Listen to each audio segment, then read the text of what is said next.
Hello guys, आप बहुत दिनों से इंतज़ार कर रहे थे। AAA काउंसलिंग स्टार्ट हो चुकी है।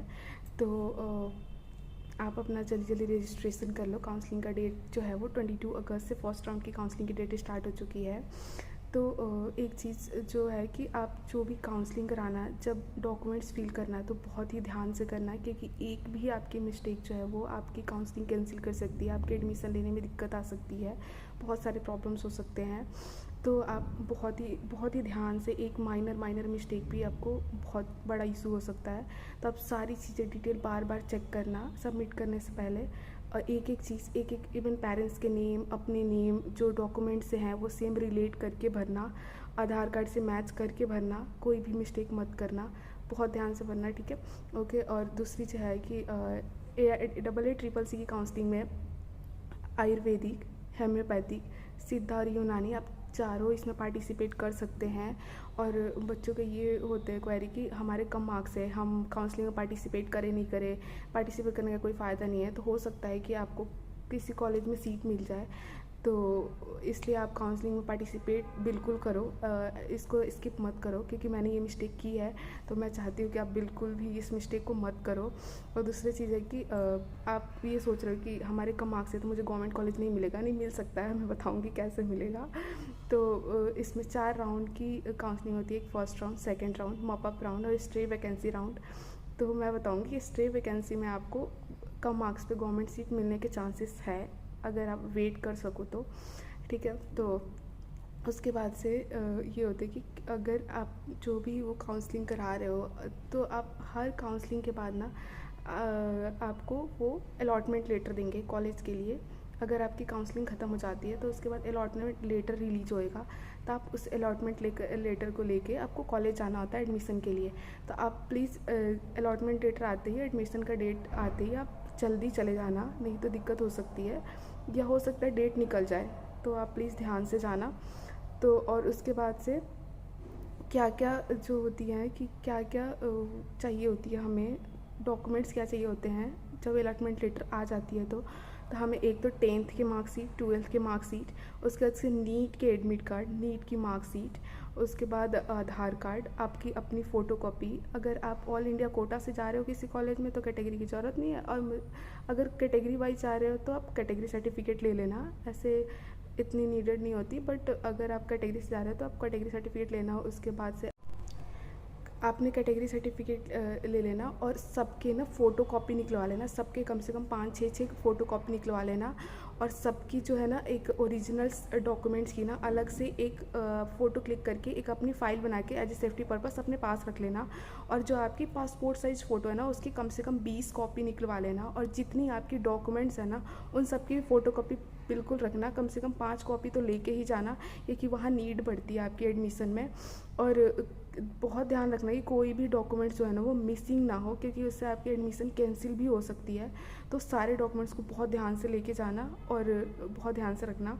उसके बाद से ये होती है कि बच्चे जो होते हैं वो क्या करते हैं कि जो कॉलेज की नहीं चाहिए भी होते हैं ना पहले, वो क्या करते हैं वो ऊपर डाल देते हैं। तो आपकी चॉइस फीलिंग के अकॉर्डिंग आपके कॉलेज अलॉट होते हैं, तो आप ऐसे फीलिंग करना कि आपके कम मार्क्स पे भी अच्छे कॉलेज मिल सकते हैं, अगर आपकी चॉइस फीलिंग अच्छी हुई कॉलेज जो आप काउंसलिंग कराते हो तो उसी अकॉर्डिंग करना। आप बिल्कुल फीलिंग्स में कोई गलती मत करना। आप अपनी प्रेफरेंस वाइज पहले ही अरेंज कर लो कि आपको कौन कौन सा कॉलेज चाहिए, क्या पता बाई लकली आपको कोई ऐसा कॉलेज मिल जाए जो आप एक्सपेक्ट नहीं किए हो, तो it's a very good thing.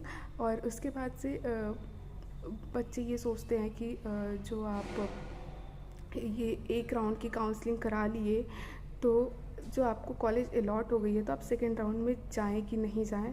तो आपको अगर कॉलेज अच्छा नहीं लग रहा है तो आपको लग रहा है कि हाँ दूसरे राउंड में मुझे वो कॉलेज मिल सकता है, तो आप बिल्कुल जाओ। लेकिन फिर फर्स्ट राउंड की जो कॉलेज मिली होती है वो फिर कैंसिल हो जाती है। लेकिन हाँ अगर कॉलेज आपको सेलेक्ट हो गया है कि आपको अलॉट हो गया कि आपको ये कॉलेज में जाना है, गवर्नमेंट ने आपको अलॉट कर दिया कि आपको इस कॉलेज के लिए आप अलॉटेड हो चुके हो, और फिर आपने एडमिशन भी ले लिया जाके, फिर आप चाह रहे हो सेकेंड राउंड में पार्टिसिपेट करना, फिर आपको दिक्कत हो सकती है। तो इसलिए आप पहले ही सोच लो कि आपको सेकेंड राउंड में जाना है कि नहीं जाना है, उसके बाद ही एडमिशन लो। और एडमिशन बिल्कुल जल्दी ले लेना, क्योंकि अगर आप लेट करोगे तो फिर दिक्कत आ सकती है। तो आप जल्दी ही चले जाना। जैसे ही डेट आएगी, अलॉटमेंट लेटर आएगी आपकी, हर राउंड के बाद अलॉटमेंट लेटर आती है, तो आप अपनी अलॉटमेंट लेटर लेके एडमिशन कराने आप चले जाना और सारी चीज़ें अपना अच्छे से कर लेना। उसके बाद से जो होती है बच्चों के कुछ क्वेश्चंस होते हैं, जैसे कि ये होते हैं, हाँ जैसे मैं आपको बोल रही थी कि एक राउंड के बाद दूसरे राउंड में जा सकते हैं, नहीं जा सकते, बिल्कुल जा सकते हो, बट फर्स्ट राउंड की कैंसिल हो जाएंगे, तो आप सेकेंड राउंड में जाओ। तो क्या आप सेकेंड राउंड में पार्टिसिपेट कर सकते हो। आप सेकेंड राउंड में क्या मॉप अप राउंड में जा सकते हो, स्ट्री वैकेंसी में भी जा सकते हो। बच्चे के और क्वेश्चंस होते हैं कि स्टेट काउंसलिंग और AACCC की काउंसलिंग में क्या डिफरेंस होते हैं। तो AACCC counselling all India counselling कराती है, तो उसमें 15% कोटा वैलिड होते हैं जो कि सेंट्रल गवर्नमेंट कराती है और वो कंडक्ट करती है। और जो स्टेट काउंसलिंग होती है ना, उसमें 85% जो होते हैं ना, वो स्टेट के बच्चों को प्रीफ्रेंस दी जाती है। तो ये डिफरेंस होते हैं। और दूसरा ये होता है कि अगर वो क्या ही बोलते हैं कि कुछ दूसरा ये होता है कि आपके अगर डॉक्यूमेंट मिसिंग हो जाते हैं तो क्या होंगे। ये एक बहुत बड़ा फैक्टर है। अगर आपके डॉक्यूमेंट मिसिंग हो गए ना, तो आपके जो काउंसलिंग है वो कैंसिल हो सकती है, मतलब आपकी एडमिशन कैंसिल हो सकती है।